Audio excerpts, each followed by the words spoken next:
ক্রিসমাসের জন্য তো আমরা সবাই কেক খেয়েছি, কিন্তু আমাদের আদুরে গোপাল সোনার জন্য আজকের কেকটা রইলো। ও মামা, আর কতক্ষণ বানাও এবার কেকটা? হ্যাঁ সোনা, চল এবার দুজন মিলে কেকটা ঝটপট করে বানিয়ে ফেলি। চলো।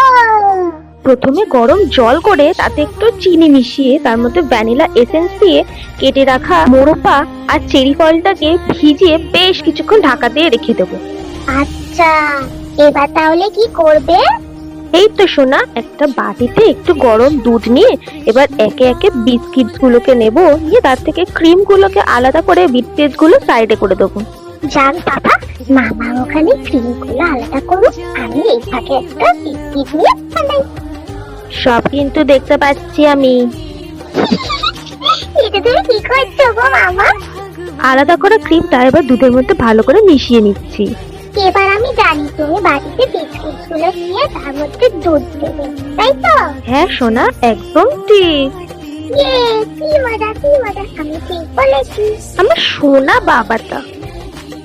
1 মিনিট বিস্কিটটাকে ঠিক এইভাবেই দুধের মধ্যে দিয়ে ভিজিয়ে রেখে দিয়ে তারপর এবার যখন বিস্কিটগুলো নরম হয়ে আসবে ঠিক এরকম ভাবে ব্যাটার রেডি করতে শুরু করে দিতে হবে। এটা কি দিচ্ছ গো মামা? এটা হলো ইনো। এই ইনোর জন্যই হচ্ছে কেকটা বেশ সুন্দরভাবে ফুলে উঠবে। ও, এবার ইনোটা দিয়ে বেশ ভালো করে মিশিয়ে নিতে হবে পুরো কেকের ব্যাটারটার মধ্যে। এবার আগে থেকে সেই জলের মধ্যে মিশিয়ে রাখা ড্রাই ফ্রুটস গুলো এর মধ্যে মিশিয়ে দিতে হবে। এমা, বাদাম কোথা দিয়ে এলো? যা শোনা, আমি তো ভুলে গেছিলাম ভিডিও নিতে, বাট আমার অডিয়েন্স তোমরা কিন্তু ভুলো না, কিন্তু এই বাদামটাও কিন্তু ড্রাই ফ্রুটস এর সাথে একসাথেই তোমরা জলের মধ্যে মিশিয়ে রাখবে। এবার হালকা হাতে কেকের ব্যাটারের মধ্যে এই ড্রাই ফ্রুটস গুলোকে ভালো করে মিশিয়ে নিতে হবে। এবার একটা ফয়েল বোল নিয়ে তাতে একটু অয়েল ব্রাশ করে নেব। বেশ ভালো করে অয়েল ব্রাশ করা হয়ে গেলে শুকনো ময়দা নিয়ে এবার হাতে করে খুব আস্তে আস্তে হালকা হাতে পুরো ফয়েল বোলটার মধ্যে মাখিয়ে নিতে হবে। একদম তাড়াহুড়া করা চলবে না, এটা খুব সূক্ষ্ম কাজ। খুব আস্তে আস্তে পুরো বোলটাকে ঘুরিয়ে ঘুরিয়ে ভালোভাবে মাখিয়ে নিতে হবে। ও মামা, এবার কি কেকের ব্যাটারটা ফয়েল বোলের মধ্যে ঢেলে দিতে হবে? হ্যাঁ সোনা, একদম ঠিক বলেছো। এবার হাফ বোলের মধ্যে কিছুটা ব্যাটার ঢেলে আর হাফ বোলটা ফাঁকা রাখতে হবে যাতে বেক হতে পারে কেকটা আমাদের।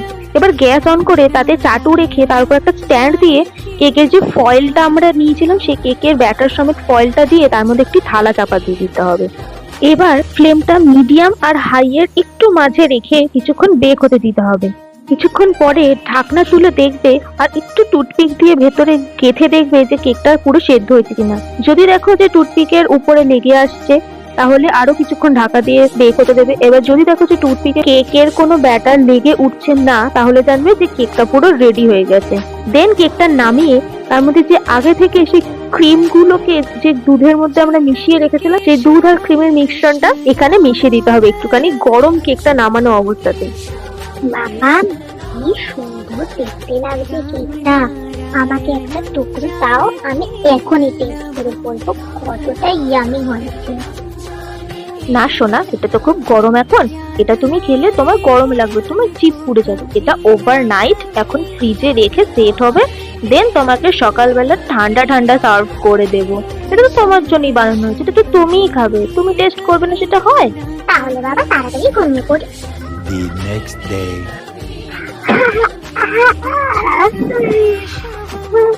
গুড মর্নিং মামা, কেকটা কি হয়েছে? এই তো সোনা, তুমি ঘুম থেকে ওঠার আগেই আমি ফ্রিজ থেকে বের করে নিয়েছি কেকটা। কি হলো, দুটো কেক কোথা দিয়ে এলো? তুমি তো কালকে রাতে একটাই বানিয়েছিলে। সারপ্রাইজ!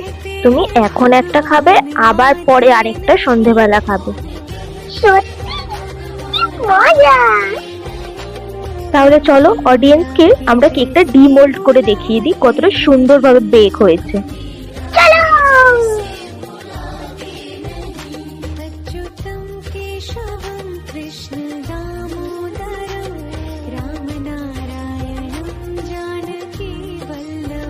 নাও, এবার থেকে ঝটপট কেটে আমাকে এক টুকরো দাও তো, কাল রাত্রির থেকে আমি ওয়েট করছি। হ্যাঁ, এবার ঝটপট দাও, দাও দেখি খানি। এবার আমি খাই। হ্যাঁ সোনা, তুমি এবার খাও, কিন্তু তার আগে তুমি অডিয়েন্সকে কিছু বলবে না? হ্যাঁ, তাহলে এবার সবাই শোনো। তোমরা এতক্ষণ দেখলে কিভাবে কেকটা বানানো হলো।